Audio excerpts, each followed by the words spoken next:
Bonjour les élèves de la première année sciences maths et première année sciences X. Dans cette séance, on est toujours dans la première partie qui concerne la mesure en chimie, dans son troisième unité.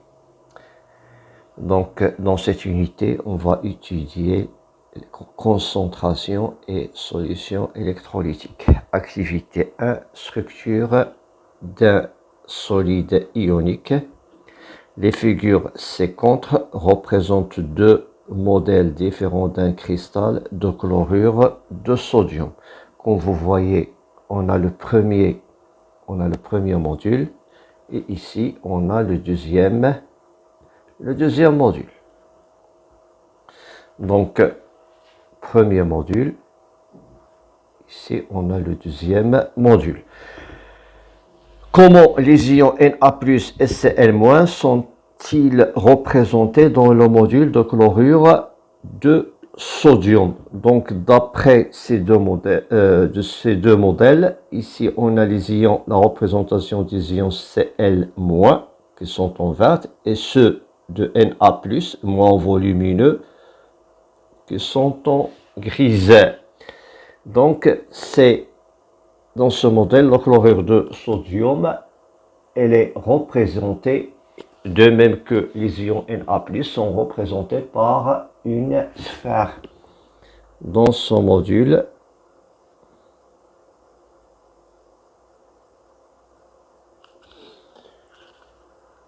de solide ionique,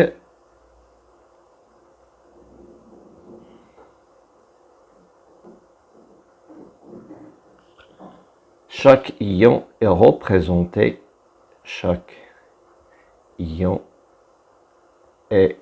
représenté par une sphère.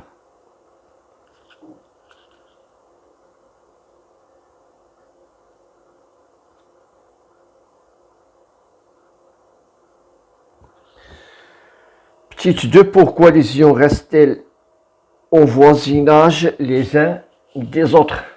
Donc, chaque ion positif, comme vous voyez, est entouré des ions négatifs. Et inversement. Donc, les ions positifs sont attirés par les ions négatifs et inversement, cela prouve la cohésion du solide ionique qui est assurée par l'existence des interactions électrostatiques ou bien coulombiennes. Donc, comme vous voyez, chaque ion positif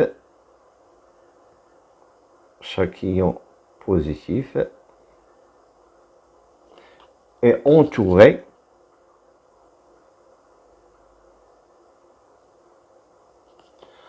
par un certain nombre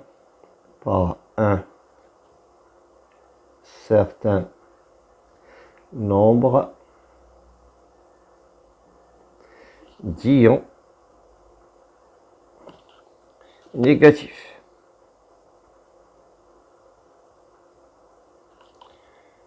Et inversement.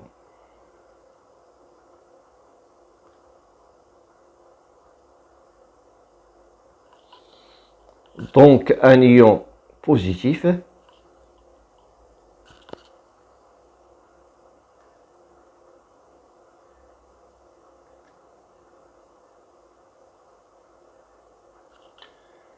est attiré par des ions négatifs. Est attiré par des ions négatifs.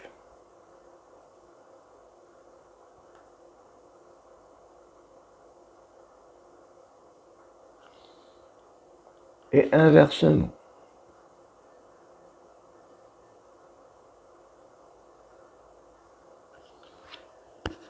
Cela prouve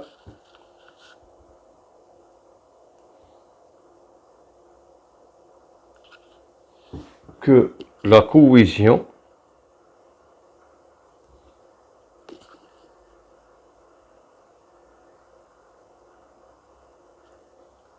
du solide, cela prouve la cohésion du solide ionique est assuré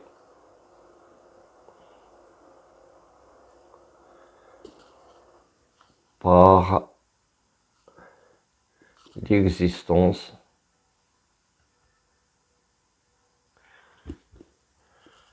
des interactions électrostatiques. Des interactions électrostatiques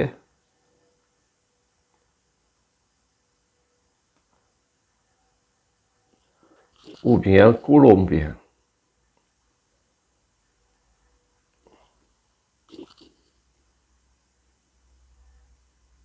Ou bien colombienne. Donc, petit 3, quelle est la formule de ce cristal? Ok, donc ce cristal, il est formé par Na+, et Cl-, c'est-à-dire il porte une seule charge qui est positive et l'autre qui est négative. Donc Na+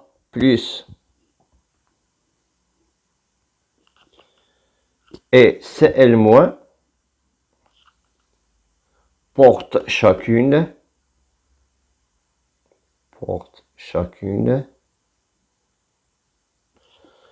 une seule charge.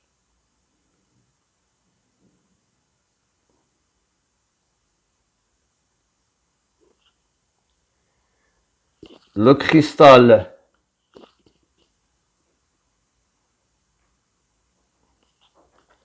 chlorure de sodium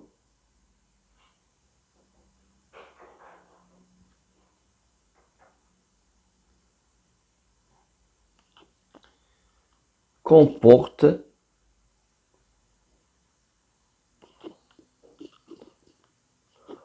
autant d'ions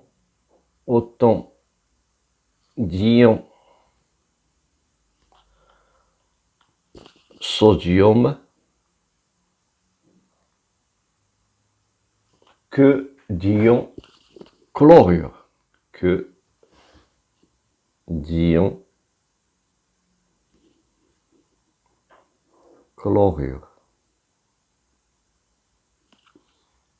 Donc, sa formule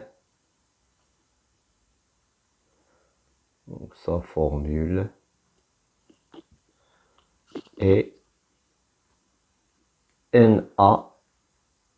NaCl. Cette formule est appelée formule statique. Cette formule est appelée formule statique.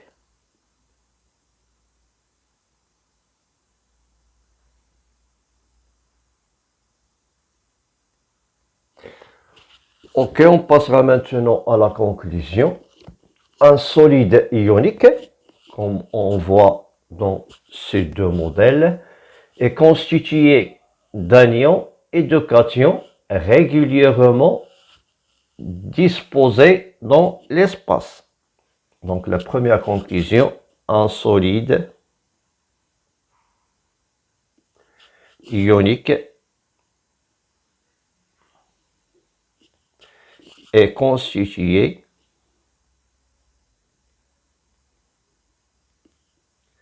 d'anions et de cations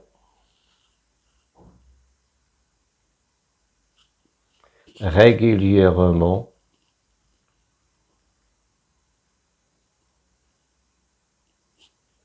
disposés dans l'espace. Régulièrement disposés dans l'espace.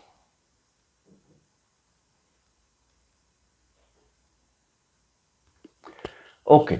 Donc, chaque ion est attiré par les ions de signe opposé. On a vu que les ions Na+ sont attirés par les ions Cl- et inversement. Donc, chaque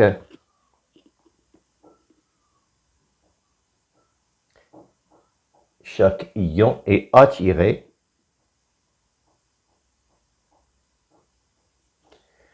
par les ions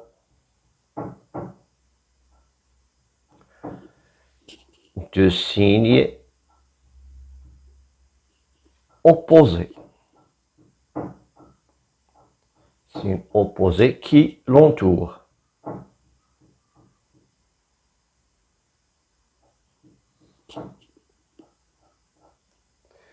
Ce qui assure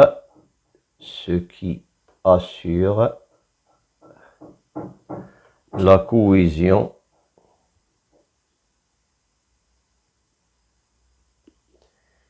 du solide.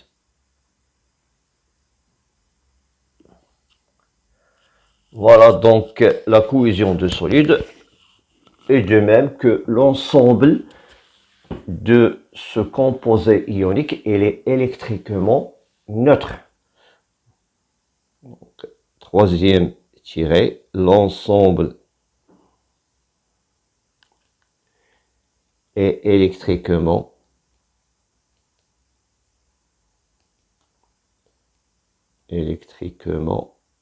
neutre. C'est-à-dire on a autant de charges négatives que de charges positives. Après, on passera à la formule des solides ioniques. Formule des solides ioniques. On attribue aux solides ioniques une formule statique qui indique la nature et les proportions des ions présents sans mentionner leur charge. Les charges des ions n'apparaissent pas. On colle les symboles de l'anion et du cation en commençant par le symbole de cation. Dans l'écriture, on commence par les cations, c'est-à-dire les ions de charge positive. Un solide ionique est électriquement neutre. On équilibre les charges en plaçant le coefficient en indice, c'est-à-dire en bas à droite du symbole de l'ion. Nomenclature des solides ioniques. On cite toujours le nom de l'anion en premier, puis le nom du cation. Exemple, chlorure de sodium. Donc, dans le chlorure de sodium, on commence toujours par l'ion positif, Na et Cl. C'est-à-dire pour le chlorure de sodium, on a Na+, Cl-. Donc, ce composé, il est électriquement neutre, il comporte une charge positive et une charge négative. Dans l'écriture, on commence par le cation, puis l'anion. Dans la nomenclature, on prononce toujours en premier le nom plutôt de l'anion, chlorure de sodium. L'autre exemple, on a Ca. Ca2+, F-. Donc tout d'abord, comme vous voyez, n'est pas équilibré. On va équilibrer le nombre de charges. On a deux charges négatives, c'est-à-dire je fais ici 2. Comme on a cité précédemment, la formule sera Ca, c'est-à-dire j'écris le cation, puis l'anion, et cet indice, je le mets en bas à droite, c'est-à-dire CaF2. C'est le fluorure. Dans la nomenclature, on prononce le nom de l'anion en premier, puis le nom de cation. Le nom de l'anion en premier, puis le nom de cation. Donc, ce composé, c'est CaF2. Le fluorure d'aluminium. Le fluorure d'aluminium, il est composé par les ions aluminium, Al3+, F-. Donc, on va Ce composé il est électriquement neutre, c'est-à-dire le nombre de charges positives est égal au nombre de charges négatives. Je multiplie ici par 3. Donc le composé a pour formule AlF3. Le sulfure de sodium. Donc le sulfure de sodium il est composé par Na plus S2-. Ce composé n'est pas électriquement neutre. Je multiplie ici par 2. Donc la formule sera Na2S. Et comme ça, j'applique la méthode pour donner la nomenclature et donner la formule de composé ionique. Voilà, on a ici des ions à connaître. On a des cations et des anions. Par exemple, Al3 plus l'ion d'aluminium, les ions ferreux 3, par exemple les ions de permanganate, les ions de bromure. Et on va faire une petite application. Donc dans cette petite application, formule des ions pour assurer la neutralité. Donc on a ici, on a donné déjà cette expression de chlorure de sodium, Na plus Cl, Cl-.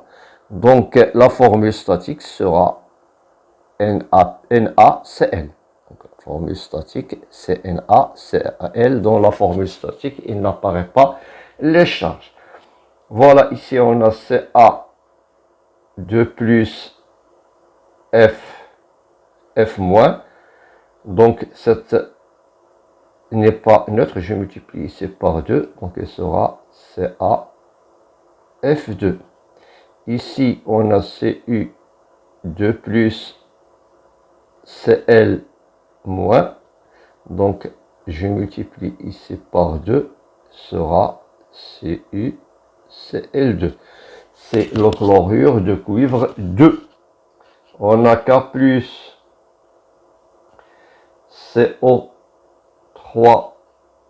2-, donc elle n'est pas équilibrée. Je multiplie ici par 2, donc la formule de ce composé c'est K2CO3, c'est-à-dire le carbonate de potassium. Fe3 plus SO4 2-. Donc ici pour faire la neutralité ou bien l'électroneutralité, je multiplie ici par 2, ici par 3. Donc on aura Fe2 SO4 3. Voilà, on a Na plus OH-. Ici, on a autant de charges positives que de charges négatives. Donc, la formule, c'est la soude NaOH. Voilà, c'est ça la méthode qu'on utilise pour donner. Après, on parlera de la polarité d'une molécule. L'électronégativité. Donc l'électronégativité d'un élément, une molécule est constituée d'atomes liés entre eux par des liaisons covalentes. Ces liaisons sont formées par la mise en commun d'un électron par chaque atome, comme ce que vous avez vu dans la représentation de Louis l'année dernière. Donc tout d'abord, on va donner qu'est-ce qu'elle représente, l'électronégativité. Donc l'électronégativité d'un atome, c'est la tendance que possède un atome pour attirer vers lui le doublet électronique qui est mis en jeu dans la liaison covalente. Donc je donne tout d'abord la définition. L'électronégativité, l'électronégativité d'un atome,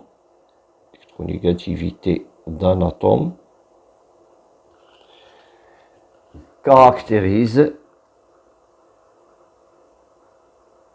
caractérise sa tendance d'attirer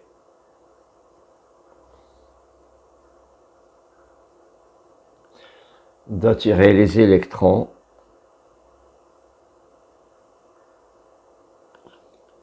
d'une liaison vers lui, d'une liaison vers lui. Plus qu'un atome est électronégatif, plus qu'un atome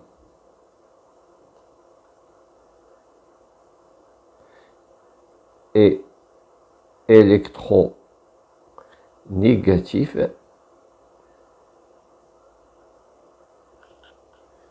plus qu'il attire,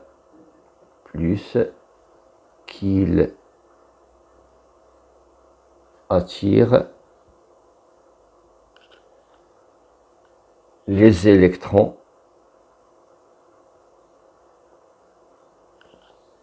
de la liaison vers lui.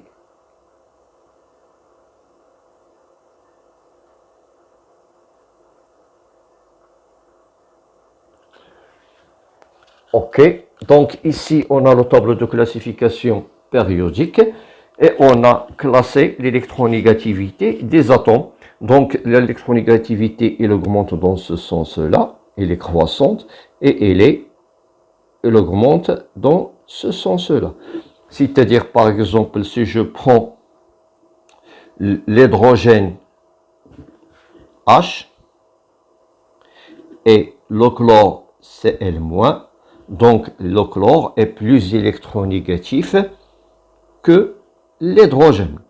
Donc le doublet, lorsqu'on a une liaison entre l'atome d'hydrogène et l'atome de chlore, c'est-à-dire que le doublet qui est mis en jeu dans cette liaison, il sera plus proche du chlore que d'atomes. Donc il existe une relation entre l'électronégativité d'un élément et sa place dans la classification périodique, comme ce qu'on a expliqué. L'électronégativité augmente de gauche vers la droite.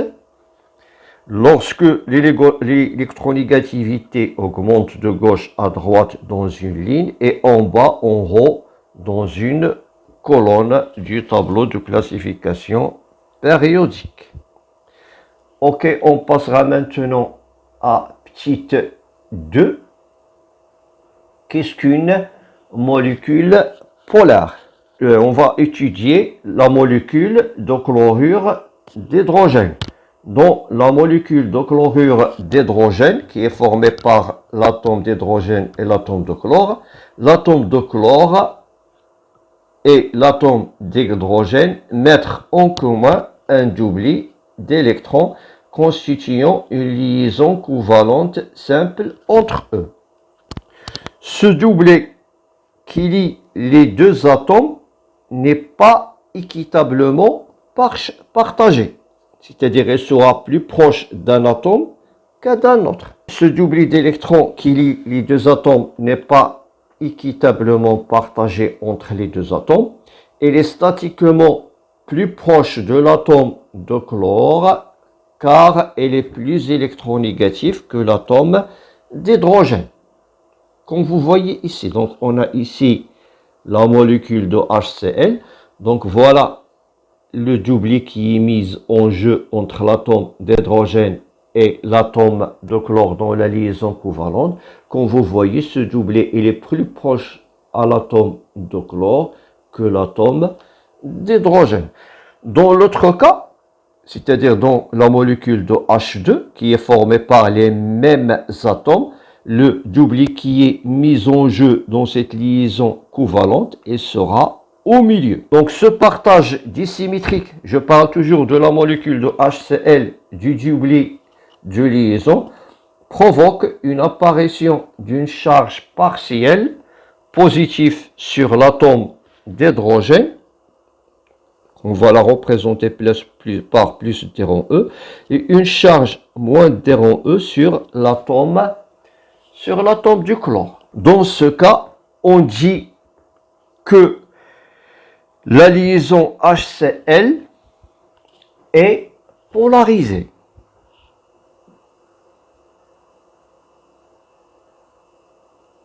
Donc, on a cet atome de chlore, il va porter une charge partielle qui est négative, porte une charge partielle qui est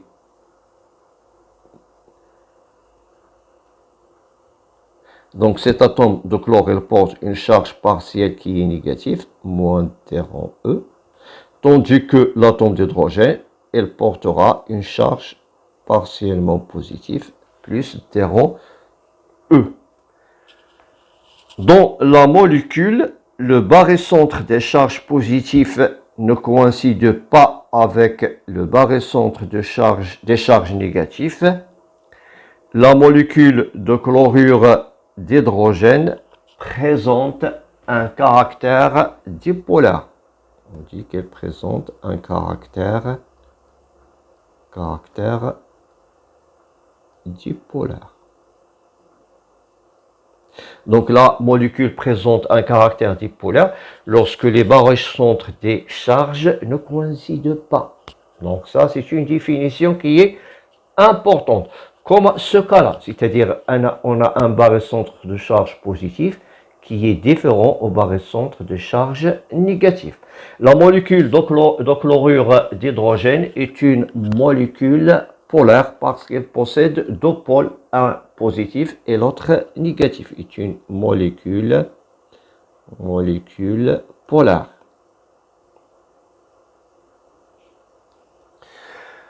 Ok, donc on passera maintenant à la géométrie.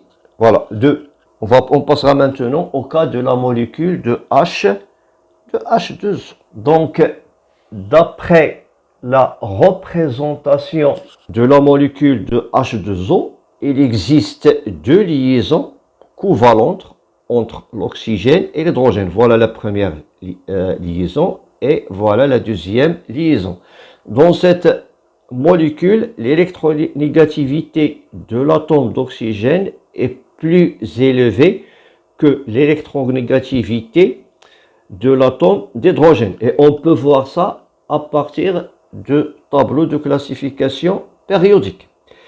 Il apparaît une charge partielle positive sur chaque atome d'hydrogène, comme vous voyez, plus terron E, et une charge partielle négative qui est égale à moins 2 terron, parce que plus de terron moins de terron est égal à 0, sur l'atome d'oxygène. Donc la molécule de H2O est une molécule qui est polarisée. Elle présente deux pôles. Du coup, la molécule est polarisée. Elle présente un pôle positif et un pôle négatif. La géométrie de la molécule d'eau montre qu'elle est coudée. Le barycentre des charges positives ne coïncide pas avec le barycentre des charges négatives. Voilà le barycentre des charges positives et voilà le barycentre des charges négatives. Ils ne coïncident pas. Donc, on dit que la molécule présente un caractère dipolaire. Donc, elle présente un caractère dipolaire.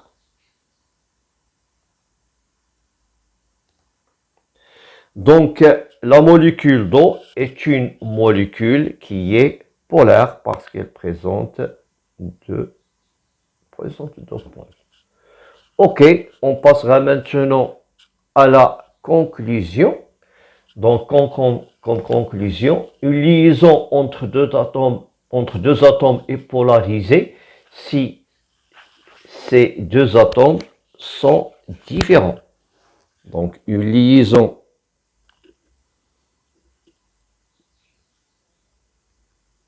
entre deux atomes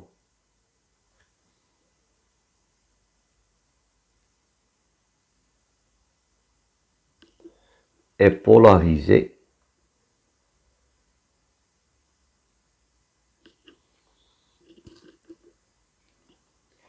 si ces deux atomes sont différents.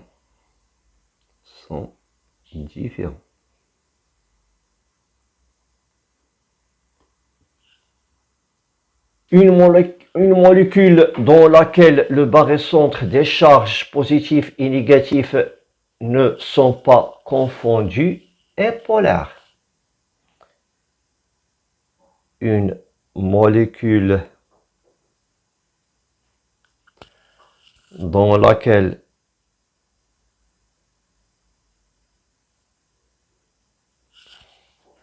le barycentre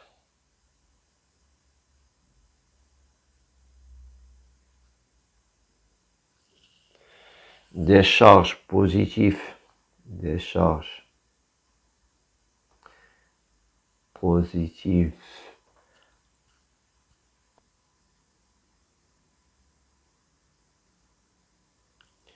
et négatives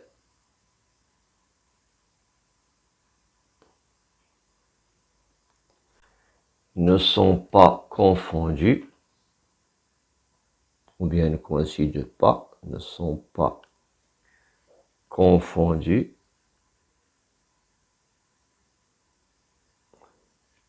et polaires. Donc, on passera maintenant à une petite application. Établissez la représentation de Lewis de chaque molécule. Donc, pour la représentation on va faire la représentation de la molécule CO2. Et je fais la représentation directe. Les étapes, vous pouvez les voir dans la représentation de Lewis dans le programme de l'année dernière. Donc ici, on a le carbone. Le carbone fait 4 liaisons. Voilà, 2 liaisons. L'oxygène. Ici, c'est l'oxygène.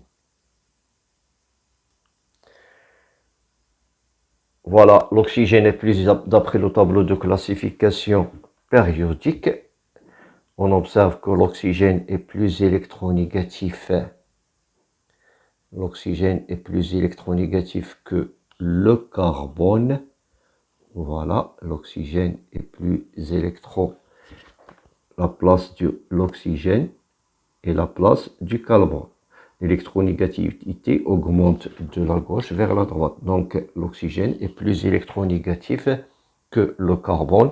Donc, les électrons du doublet sont attirés par l'oxygène que du carbone.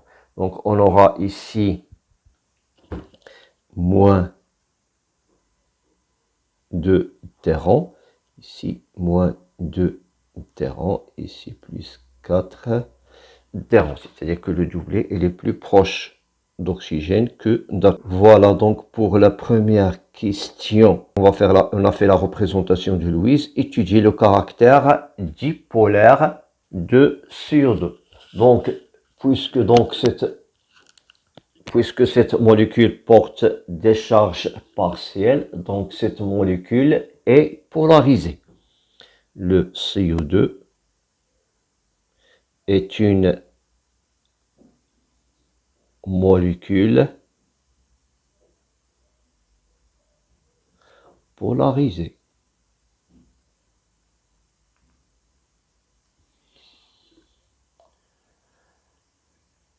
Ce qu'elle présente un caractère dipolaire, si on observe les centres du barycentre des charges positives et les barycentres des charges négatives. Donc le barycentre de ces charges et ces charges et se trouve ici. Donc il coïncide, c'est-à-dire voilà le barycentre des charges négatives qui coïncident avec le barycentre des charges positives.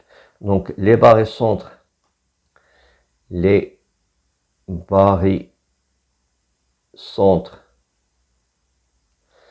charges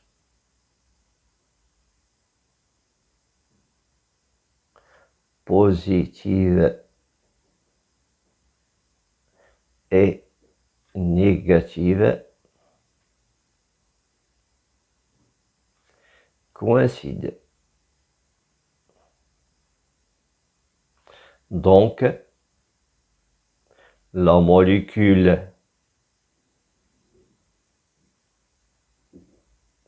CO2 n'est pas polaire.